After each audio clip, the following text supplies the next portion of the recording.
Limited public comment. At this time, any member of the public wishing to address the committee may do so for up to 3 minutes.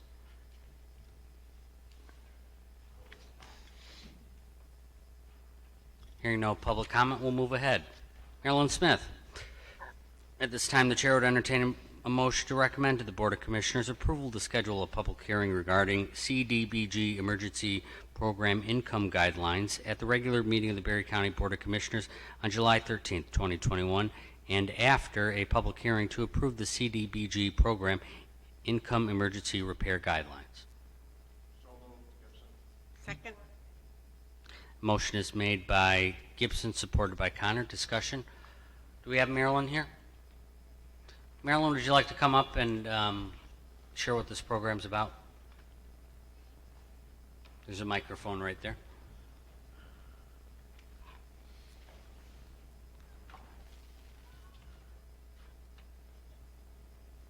This is actually a continuation of the programs that we've had for the past couple of years. It is spending money that comes back in from loan repayments that people have had through the various CDBG programs across the years. It is if we receive more than $35,000, we have to follow federal compliance, and that's why we have to have a public hearing, and that's why we have to have program guidelines approved.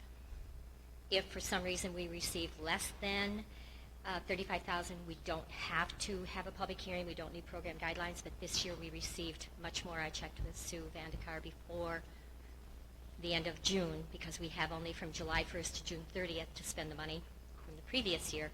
So we've spent this year's money, we've spent money this year for last year's money, and this money that we are approving right now will be spent over the next year. Great. And so just as a refresher and to share with our new commissioners or any person listening, the CDBG fund is a program that helps what area of the population? Low to moderate income throughout the county, emergencies only. So, valve, septic, electric, plumbing, roof leaks, things like that. Great. It's limited to that. We can't do windows, All right. doors, any of the previous activities that we could do in previous years. And it's federal money that flows through the state. It's actually federally compliant money that's actually part of the county Great. payment of loans that were part of the federal program. Perfect. Questions from commissioners? Hearing no questions, the question before the committee is to recommend to the Board of Commissioners approval to schedule a public hearing regarding CDBG Emergency Program Income Guidelines at the regular meeting of the Berry County Board of Commissioners on July 13th, 2021, and after a public hearing to approve the CDBG Program Income Emergency Repair Guidelines. All those in favor say aye. Aye. Aye. Opposed, nay. Motion carries. Thank you. Yes.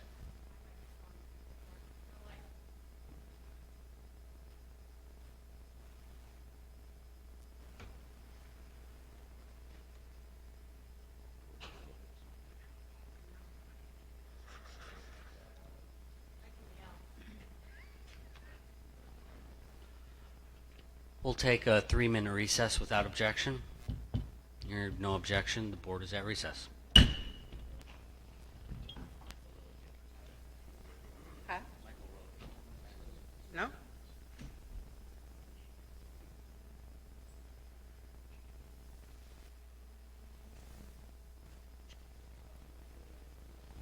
This must be the hot seat, so I have behind Jim.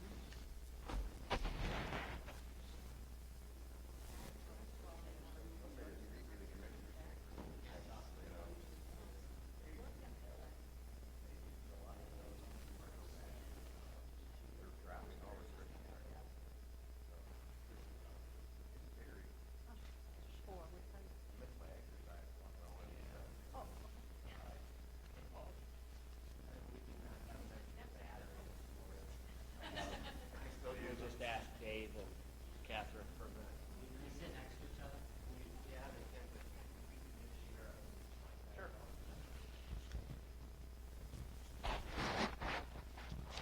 Take one out of the remote.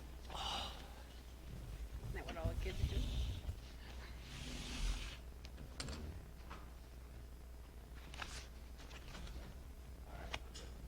Set my pen. All right, let's make sure that mic works.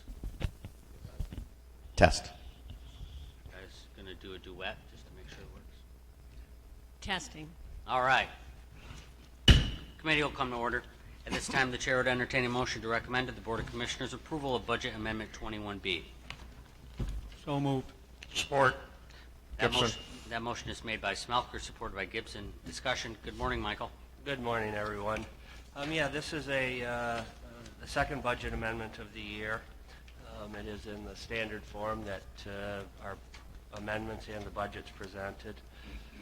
Under the description of action, this amendment increases the general fund budget by $90,000, and that's due to the transfer from the 100% tax payment fund, and then the corresponding expenditure from the general fund to the Berry Eaton District Health Department to reimburse Berry County licensed food facilities for those food licenses fees that were paid.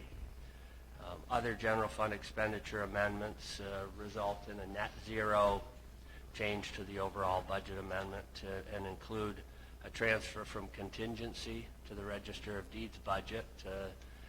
That's for catching up on the backlogged indexing, and then changes to the appropriation amounts for the Swift Ensure Sanctions Program, Sobriety Court, and Adult Drug Court, all trial court programs that receive an appropriation from the general fund, just reallocating them again in a net zero change.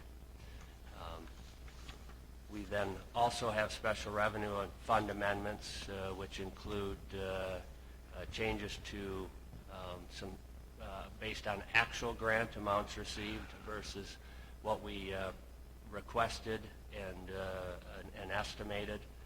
Those include the remonumentation program, Swift Ensure Sanctions program, Sobriety Court, and Community Corrections and Adult Drug Court programs.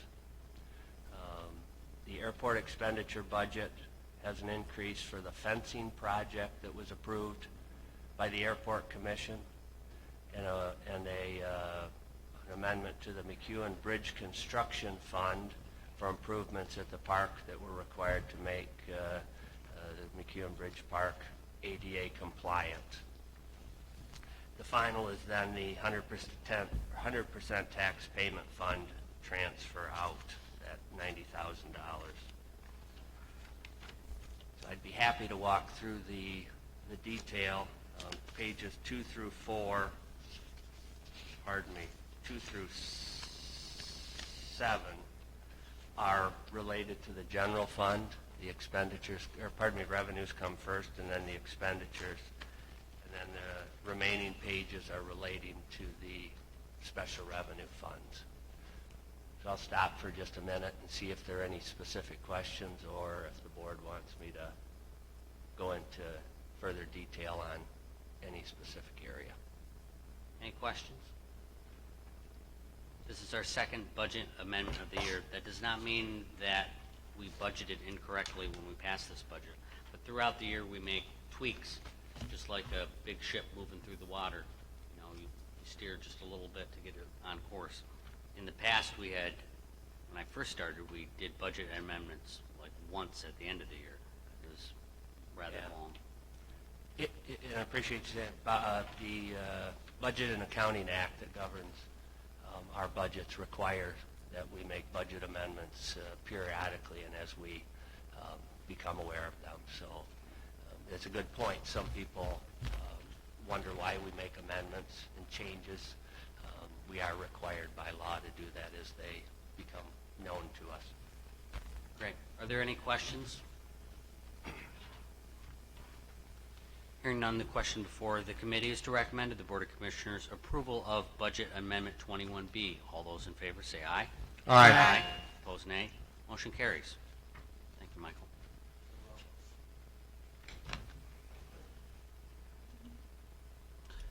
Jim Dull and Doug Kelly. At this time, the chair would entertain a motion to recommend to the Board of Commissioners adoption of Resolution 2117, a resolution to initiate lake level project for Canterbury Lake. So moved. Gibson. That motion is made by Gibson, supported by Connor. Discussion.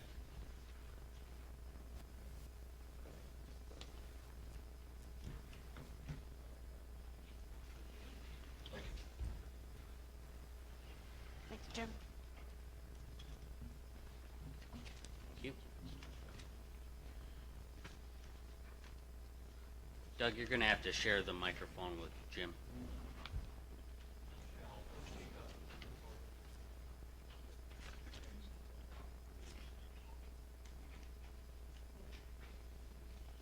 Where's Canterbury? It's just south of March.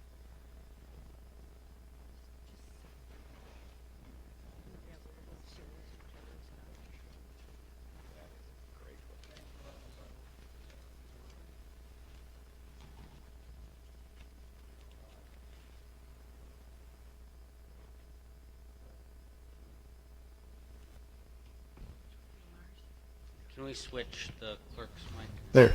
Ta-da. Well, I'm afraid it's going to cut out.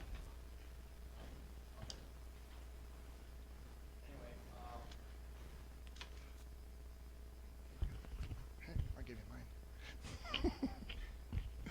mine. About a month ago, we were called out to Canterbury Lake.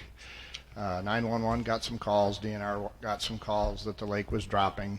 The dam was failing. I went out there a couple, 3 days in a row. Basically, the dam that holds that lake in place was leaking.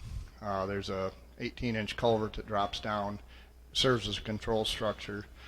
The Army Corps of Engineers in early 70s put this structure in, and the embankments that were needed to create a duck pond. And in your packet you'll find all their neat little drawings that we got from Eagle DEQ. And then the property owners got a nice letter from DEQ saying that you need to fix it or you can be in violation. The problem is, there is, as typical in Berry County, it's a dam that nobody really has any definitive ownership of. We've got 9 properties that abut it, but nobody had it built. I mean, nobody took ownership of it. So Doug and I, what's that? Yep. Damn deal. Doug and I went down, met with the people a week and a half ago, and said, you know, you got several choices. You can do nothing and let it dry up. You know, that's fine with us. You can fix it yourself, which is great. Or you can, if you give us a petition, we will take it to the commissioners and see if they want to go through the court action, set a legal lake level, and then get it fixed. That night we received all but one signature that we needed for the petition. That night the one lady that wasn't there came up on the weekend and signed it. So I'm going to let Doug explain the 307 and how this gets done. Good morning, Commissioners. First, thanks for having us. This problem with orphan dams is not unique to Berry County, although I will say you do have some beautiful lakes here, so it does seem to come up frequently. This one, fortunately, is not a flooding problem, but it is a dam problem. We have we got the petition. It adequately meets the requirements of the statute, which is 2/3 of the owners of land. It's to the Board of Commissioners, the Berry County Board of Commissioners. We prepared a proposed resolution that really has 4 action items for the board to consider. One is a determination to have a special assessment district created, but you don't have to do that. That'll eventually set by the court. Second thing is that the Berry County Drain Commissioner is delegated as the delegated authority. Third is that if you agree with that you direct him to take the necessary steps, which would include retaining legal counsel and an engineering firm to determine, to go to court and determine what the normal lake level is for Canterbury Lake. And then fourth, of course, all this is got to, somehow we got to fund this. that is, we're requesting an advancement of funds until such time that we're able to have the court confirm a special assessment district. What will happen in these types of cases is the Drain Commissioner will set up a fund.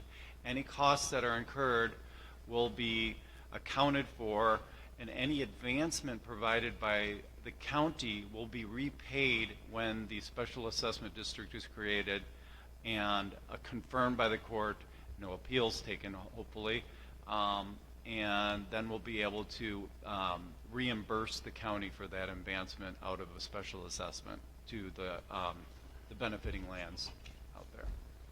So that's sort of the process. I mean, they can answer any questions you'd like, but there is costs up front, including feasibility studies.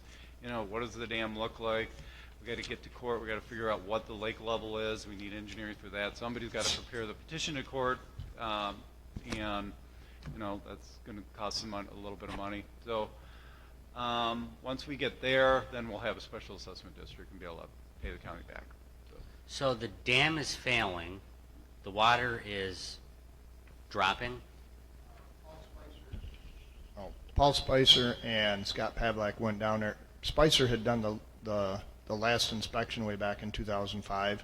Somehow DEQ didn't catch it for 15, 17 years, that it never got inspected. It should have been inspected every 3 years. So where's But the water going? down into the creek that it come. There's springs that come in, and originally back in the 60s it would have just been a creek bed. They built earthen dams up to hold the water level up and then put an overflow structure in it. And like I say, the overflow structure, the steel pipe, you can look down, and before they, you know, what Pavlak did is he put some heavy rubber material down and some stone on it just to stop it. Basically the same thing Brian Sensi did out to the Gun Lake Dam when that started going to pot. I mean, this is basically following the same trail. It's leaking. The people don't want to lose their lake. I mean, they don't want an onion field when they're done. So, and DEQ's been very forward thinking and explaining to them that, you know, if you let this water leave, then you're going to be accountable for all wetland impacts, because now that the wetlands have been created, you got to be liable for them. So, Let me open it up to questions from commissioners. We'll start with Vice Chair Connor, who represents Orangeville. How many parcels are there around the lake? there are only 9. 9 parcels? So, because there are 12 names, is that right? This is the tricky part. The law doesn't, it says 2/3 of the lands that abut the lake, the owners. The tricky part is if you have 9 properties and 9 owners, it's simple, 6. If you have 9 properties and you had 100 owners on one property, you would have to get 2/3 of the total number on owners, which sounds really goofy, but it does follow the drain code. All right, this is I'm just never I just, never disagree with your boss, but it's pretty clear to me. It's owners. There's 15 owners. We have 10 signatures. okay, So it's under Part 307, not the drain code. right. Yeah. But, I mean, I know it's not very big, but somebody said, I don't know, there might be 10 to 15 houses down there. I didn't know how many exactly there were. Yeah, I think there are 9 parcels, but 9 15 parcels? owners. Okay. All right. So they're really getting, I mean, if they did nothing, that's, their lake would go away, but then DEQ is going to hold them accountable for the wetland impacts that will happen? You- That's what I heard Jim you know, say. Yeah, I mean, I talked to Tom Horak at DEQ. I talked to Tom Horak at DEQ, and he said, well, the dams on these certain properties, the embankments and stuff, and we're going to make them pay. And I says, I don't know if you have legal standing to do that if they weren't the ones that had it created. It's gray. He says, well, that's our stance. Is they will owe us, which is kind of unrealistic. I mean, Midland Dam's the same deal. They're expecting everybody that benefited from that to pay for all the wetland impacts now that the dam failed. So it would be very messy, and these people don't want an onion field when they're done, so, Are you gonna be able to get this done by December of 2021? oh, 2021? I thought that's what it said in here. I can get into court in the next couple weeks, but I mean, it depends how fast the docket moves. I need an engineer. Well, I do need an engineer to tell me what the benefiting property owners are, which is probably not that hard in this instance. We do need some feasibility studies. I mean, winter. I don't know. Maybe the first of the year. Our belief is if we get started and we let Dan Fredericks contact DEQ and say, hey, we're moving on the project, we're trying to get this done, I think we can work with DEQ on it. I'm sorry, it does say plans completed by December, Yeah, and remediation by October of 2022. Sorry. just to be clear, Jim is proposing the hiring LRE. Is that correct? Land and Resource. I guess they're LRE. They changed their name. So Okay. No, I mean, I know it's just a small area, but it still is, I mean, it's too bad that DEQ kind of dropped the ball on the inspections, but Commissioner Connor, Don't they come- This is not unique again to Berry County. Yeah. I'm seeing this a lot now, especially with the dam safety task force that was created by the state of Michigan. They're finding orphan dams all over the place, and this is an issue. Yeah. So okay. nobody knows who built them. Nobody knows why they built them, but they're there. And, yeah, we've been down that road, so, with a much bigger lake, so. That's all I have. Commissioner Jackson? Good morning. So the signatures on here, Doug, is this a commitment to pay for the expenses, or is this a commitment to start the process to see what those expenses are going to be? Well, this is a petition, and once you file the petition, in any type of petition, really, whether it's a petition for like or a petition to like, I don't know, recall a mayor or something, it's a valid petition. Is that my fault? Did I do? It initiates the lake level, and then it's off to the races. Now, I suppose, we didn't get everybody to sign, right?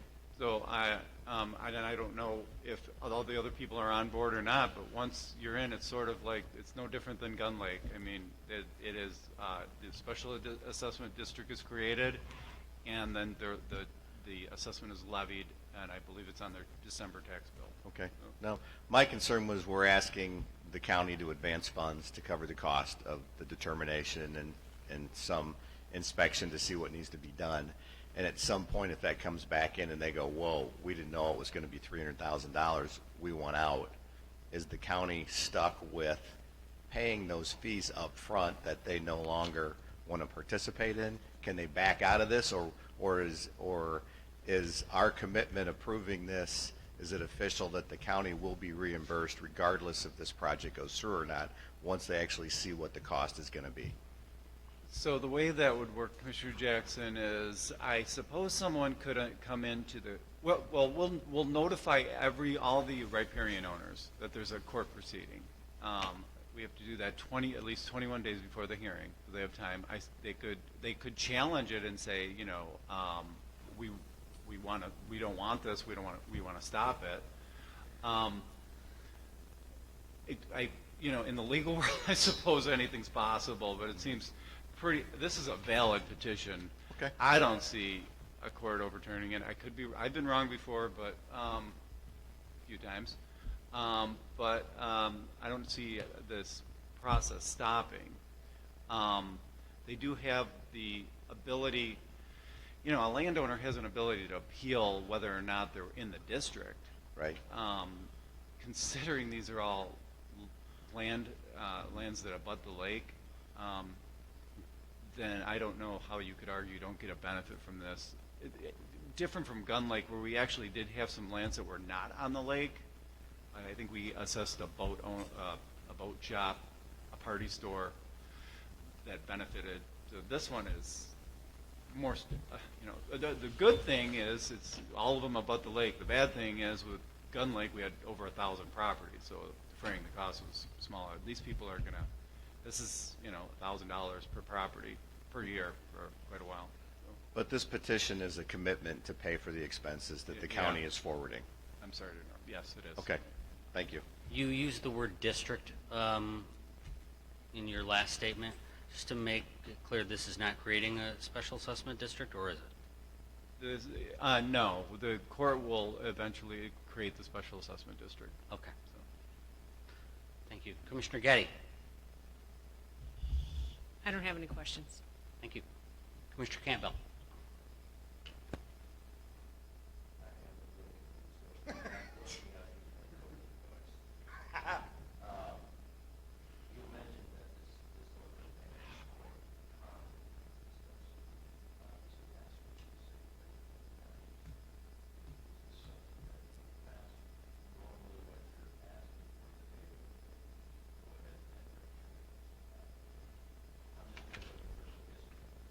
Yeah, to be more clear, the orphan dams is is a relatively new phenomenon. So I don't, normally I've seen a handful of these go through, and they have gone through as long as they're confirmed by the court. So my comment on the orphan dams is I'm seeing it a lot, and people aren't sure what to do. This one's failing. The others are just, the problem, they're not necessarily failing, they just don't know who owns them and who's supposed to doing the 3-year inspection. That's what people are fighting about right now. It's like, he's got this dam, and according to the law, it's got to be inspected, and that's not free. This is more expensive, but, it's a few $1,000s to inspect. So. A little background. I mean, the orphan dams in Berry County, Podunk Lake, there doesn't seem to be an owner. The Orangeville Dam, the Orangeville Mill Pond, I think we got 6 or 7 of them in Berry County right now that a lot of people live on, and yet there's no special assessment district. A lot of these were set up in the 50s and 60s, which was really cool, and then they just didn't say who's going to pay for them. As it is, the county's been footing the bill for these inspections, because DEQ sent us a letter. I mean, the Orangeville Dam, up until Tom Doyle came in, was inspected by Luke Trumbull from DEQ, because they legally can, because it's less than a 3-foot dam. I think that's what Luke told me. Tom Doyle took it upon himself to start doing his own inspections, and now we've got a $4,000 bill that we don't know who to give that to. So, I mean, we've got a lot of these in the township or county that everybody knows they're there, and we're having to order inspections because it got ordered before. We've had this discussion with Doug. Are we on the hook? Well, he said once somebody in the past has inspected it, you've kind of taken responsibility for it until you set up a special assessment district. So it's pretty messy. I mean, it was great ideas to build them. It's just they didn't say, you own this. All right. Well, I would just say you're not necessarily on the hook if you inspect it. There's a lot more to it than that, but it gets riskier the more you do. Commissioner Smelker? Do you have any idea at all what this might cost these people? Somewhere between 0 and 300,000. And Nice. can you tell me offhand about how many you think would be in this drain district? 9. Just the ones that signed it is in the district. Nope, just the ones that abut the lake. Unless there is, like Doug said, on Gun Lake, you can pull in others that benefit. Like if we had a bait and tackle shop that was right close to it, we could say, okay, commercially they gain by this and they could be pulled in. But other than that, there's 9 properties. And I can't see where there's anybody else that would be on the part of this, unless the engineers find something else. Commissioner, I just did a quick math. I'd say, if this costs $250,000, I can't find it. Okay, we can defray it through special assessments over 20 years, and that would be about a $1,300, $1,400 bill per year per property. Did they know Quick this? math. Yeah. Did- That's what we told him at the meeting. Originally, Paul Fortin said 100 to 150,000 if they did it privately. He and I met out there. Then we talked a little more, and he said, well, maybe 200,000. Well, then the next time I talked to him, he said, well, I've talked to DEQ, and they're going to require soil borings. Yeah, probably 250 to 300,000. It's a really open-ended thing. So I had Dan Fredericks that did the Gun Lake Dam come out there a week ago and said, okay, where do you see this? And we looked at the embankments, we looked at the structures, the outlet of it, and he said he's guessing 200,000 or less. But all of it's just, I mean, until you get into it and what the DEQ is going to require, you never know what you're going to get. I mean, common sense says this was established. There was an elevation when it was built. If you go back to the same thing, you're good to go. But we don't know if we're going to have to delineate the wetlands. We may, Paul Fortin said you might have to do a fish count or figure out what fish are in the lake, which I don't know how that would have anything to do with it.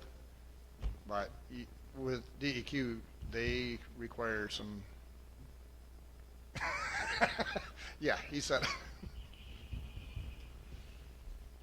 Okay, that's it. Are the property owners aware of what this is going to cost them over a period of time? That's what we explained So at the meeting that night. we explained to the people that showed, now they're going to get a notice in the mail, and they have every right to come and object to the process or the lake level or whatever. So it's really an objection to lake level. So there will be some estimates by the time. This is always the problem. There's no magical pot of money to start trying to figure this stuff out. We're doing the best we can, but until we get the process started, then we'll be able to tell them more definitively. We have two engineers with $100,000 gaps in between their estimates, so they know what they know. But should be better informed when we get to court and they get their opportunity. Okay. I mean, it's a really bad deal for these people. If they don't fix it, they bought a house on a lake, and they can have, it's a 10-foot deep lake, and the structure goes down 14 feet. The creek bed is 14 feet down. So, they got their choice. I said, you can let the water, you could let it drain down slowly and have an onion field, or you can keep it up. We're good either way. I mean, it's just more work that we really don't need, but if I lived on it, I'd rather pay $1,000 or $1,500 a year to keep my lake than to lose it.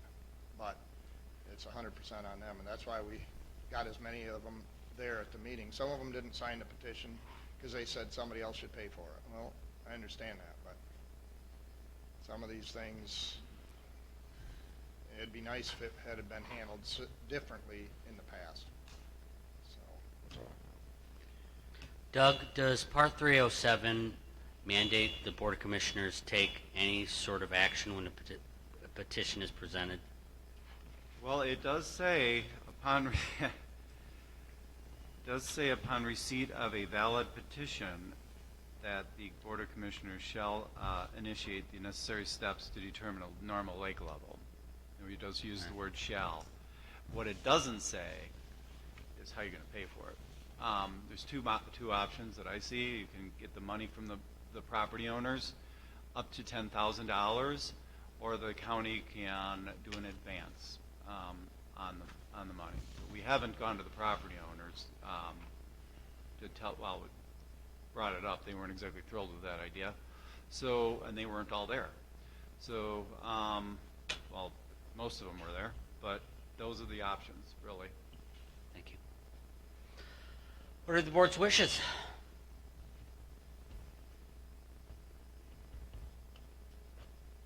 The law requires us to act on this.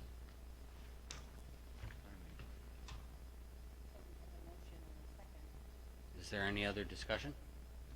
Sorry, we had a motion and a second to move it forward to the full board.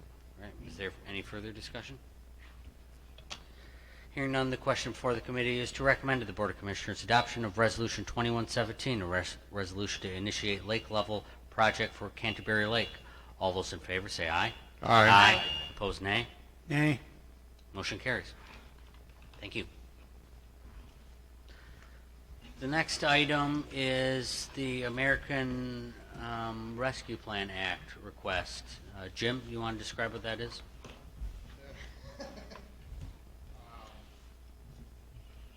Basically, it's the money that the county's getting from the federal government. It was framed as basically COVID relief money. And we've had our lawyers look it over to see, okay, how can it be spent? The biggest call out that we can, I mean, it does, Doug and Lauren have looked it all over, well, probably others at their office, and said part of it can be spelled out for infrastructure, including water, sewer, and stormwater. So we looked at projects that we have that, one, were impacted by COVID, we believe, because they were happening during COVID, especially during the time when you had a stay-at-home order and we had people flooded out and couldn't live in their house. And we are moving forward in those projects. We've asked for a big chunk of the money, and basically it's a proposal to ask the commissioners to put us at least somewhere high on the list when you guys create your list of projects that you can fund through it. I know, like I'm sure you guys all know, that the county can take some of it to replace revenue that was lost. And I'm sure there's other people that will be up here saying, hey, we'd like some of that money too. The Watson project is a big hit on people that have been flooded out, and so thank God for COVID, the people that are trying to rebuild their homes and paying $10 for a 2x4 are pretty much at a bad spot in their life. And then to hit them with another assessment without trying to get any funds to help them is going to make it that much tougher on them. These are the same people that had to pay towards the Cloverdale project because their water, that's the closest outlet that we could get DEQ to agree to. So I put in $2 million towards that project. We don't know a final number on that project yet. The Watson, we believe the infrastructure that goes onto Guernsey Lake Road, because it is a county drain, it does fall under the Stormwater Act, and we'd like to have some money towards that. That project already is slated to be taken off, but we believe we can still put that back into help the people that have had to pay for that. It was infrastructure that failed. The original drain was put in 1904, never got taken care of, and we've had flooding issues in there, so we're trying to get them some relief too. A couple other spots that I think would be worth the commissioners looking at is on the Little Thornapple in 2004, they did a hydrological study. 9 of the 13 crossings are undersized. The one that's right downstream of the Jordan Lake Dam on Brown Road it's nowhere near enough to handle when we get a big storm like we had last year. I had all the boards open on the dam, but it can't get through them 3 little culverts. So that realistically should be changed. The road commission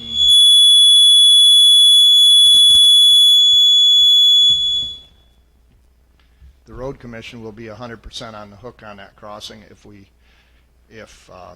even if we went through a petition process, according to the lawyer that seems to handle that intercounty board. The crossing at Jordan Lake is the same. That one is just rusted out. And not to go to bat for the road commission, but I think Brad Lambert does a phenomenal job on our roads, but I don't think he's going to be able to find $500,000 for those crossings. And of course, the third one is the Broadway crossing that has been forever undersized. They've had 2 failures that they've dumped money into, and that's going to be $1 million plus bridge. So my thinking is if we can get some money towards them, I'm sure there's a lot of other opportunities out there to spend that money, but we wanted to get on your radar. So, Thank you. Okay, my only comment, I guess, would be there's a Treasury document that was issued. I don't know if maybe we need to provide them with that. There's categories under which some of this infrastructure money can be spent. I have no idea how much the county received. The categories that we would qualify for would be for stormwater and pollution control. So this is the first request that the Board of Commissioners has received specifically for ARPA funding. We're going to receive a lot more of these type of requests. Next week, we have Bonnie Geddes and members of the ARPA task force coming in to give a presentation how they can assist the Board of Commissioners in evaluating and scoring requests and ultimately helping the board make a decision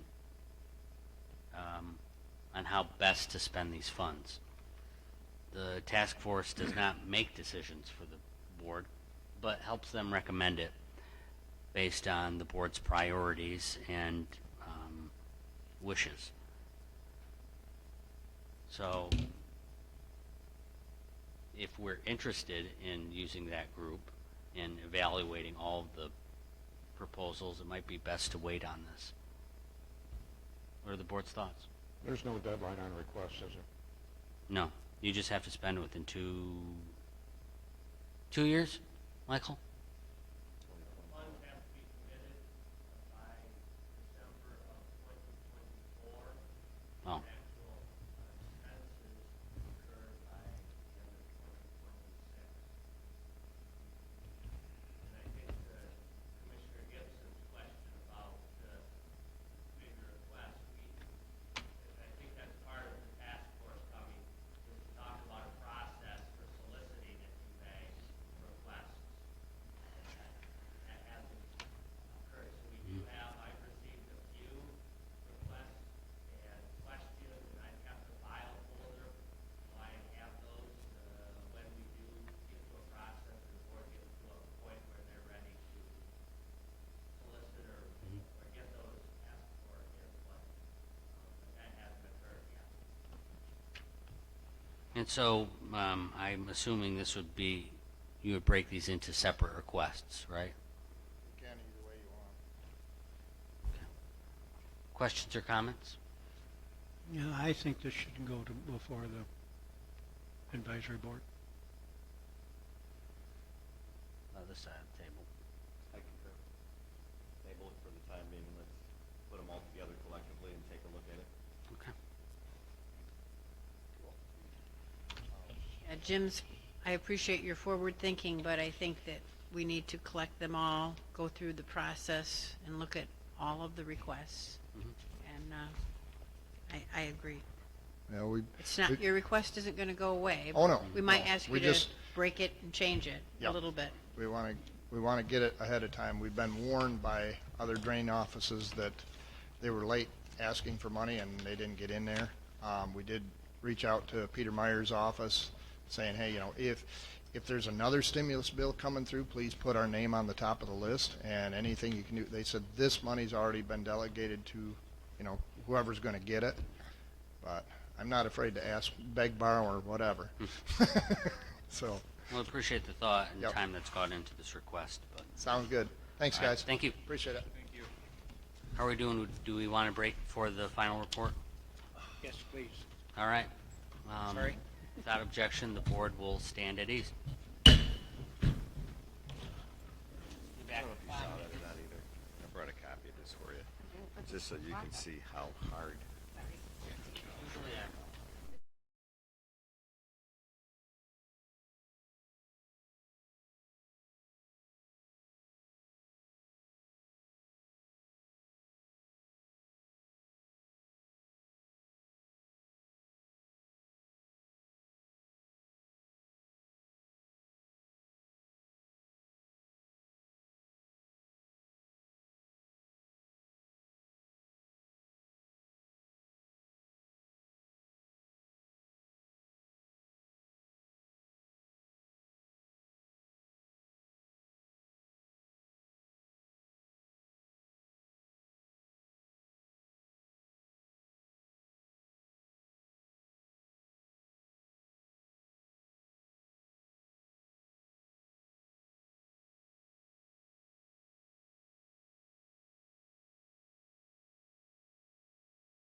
Committee will come to order.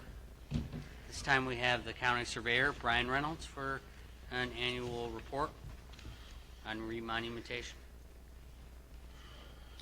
Good morning. Morning. Morning. Good morning. I handed out during the break a two-page thing. The front page there is the completion status as of January of this year.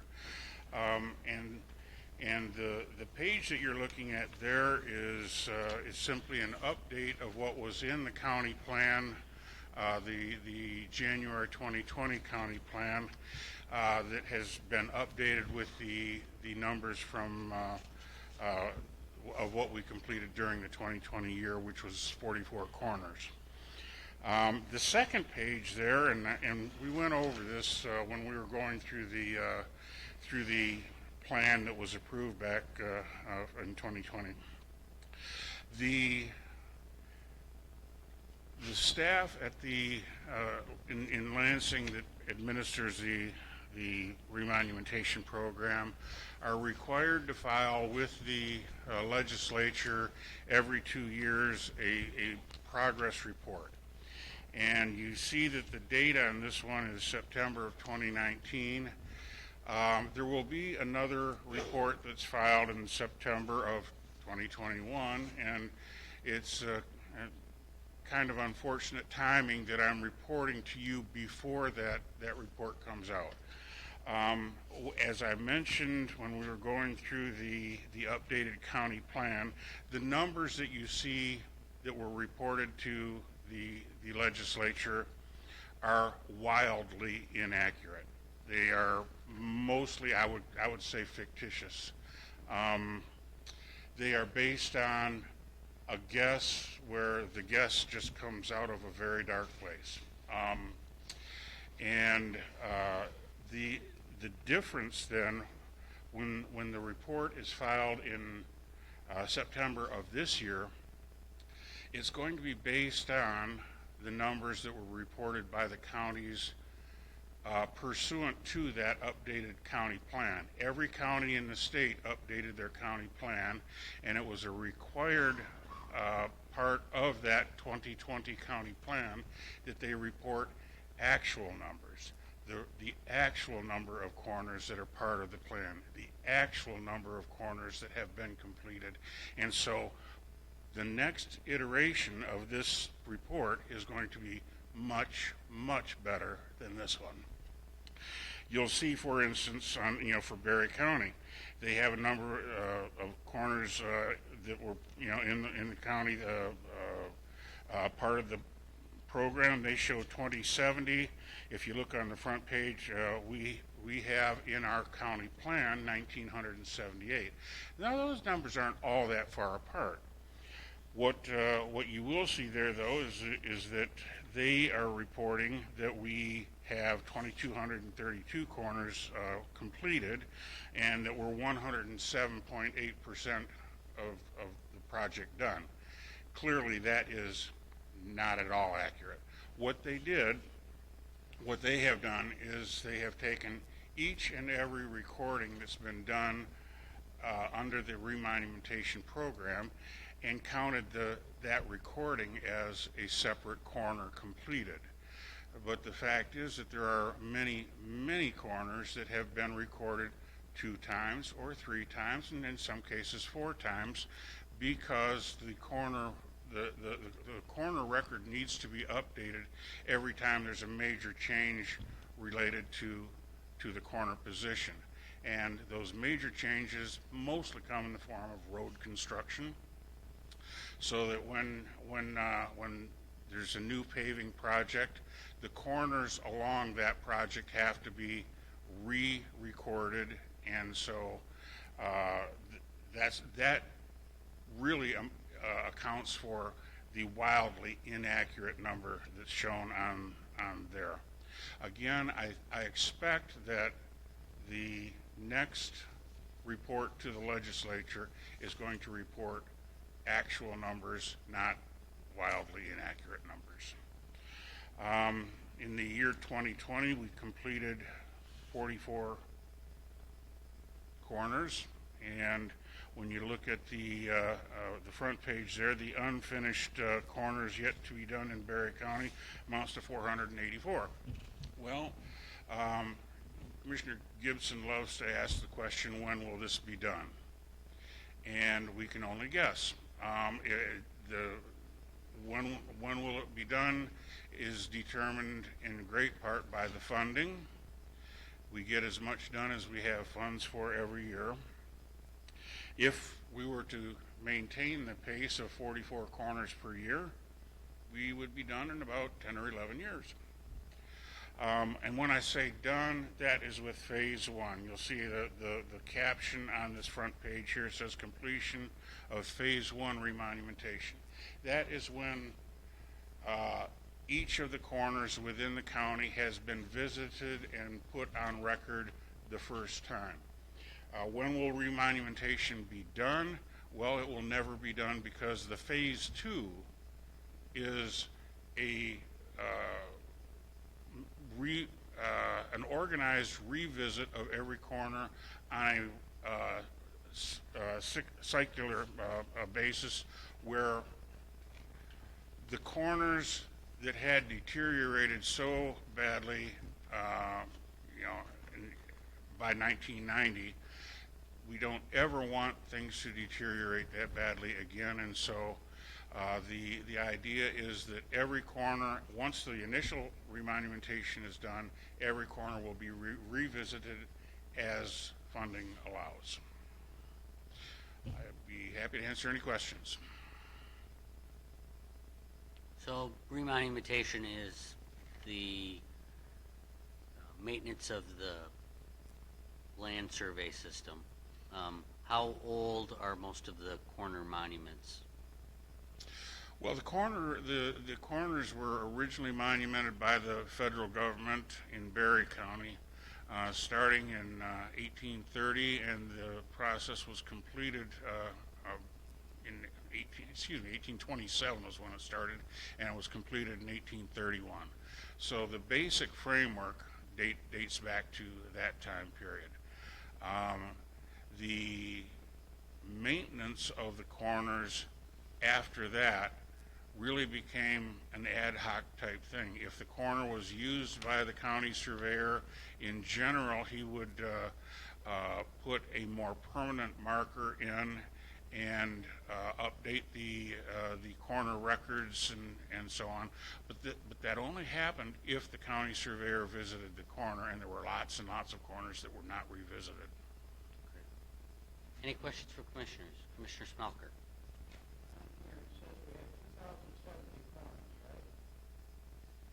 Yes, that was the number that they were using, yes.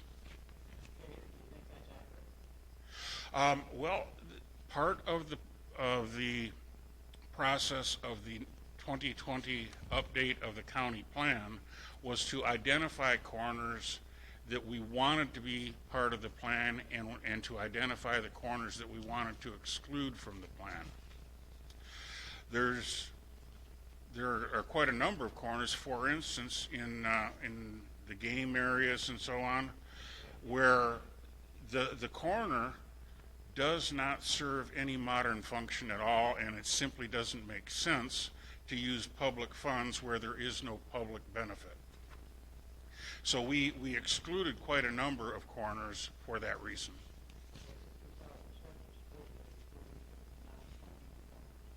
Yeah, that's true, yes. Any other questions from commissioners? Commissioner Connor. Thank you. I know you like history. I do too. And I appreciate all your efforts in preserving this part of Berry County's history. Thank you. Okay, thank you. Thank you.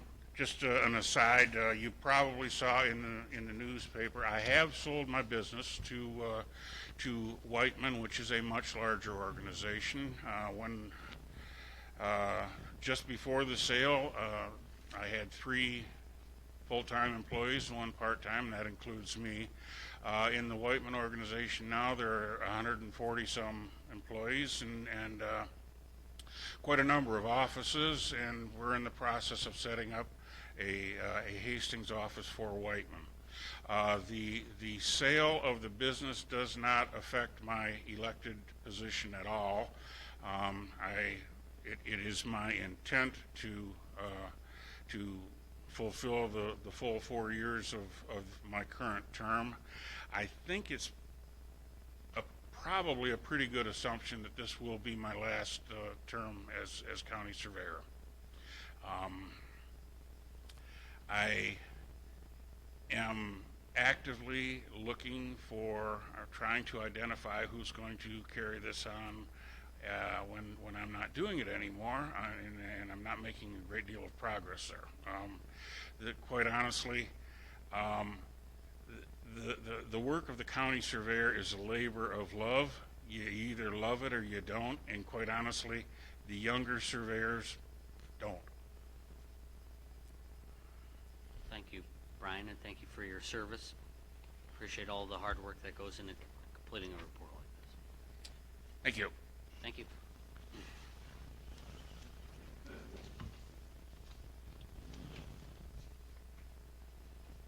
It's the last thing on the agenda, right?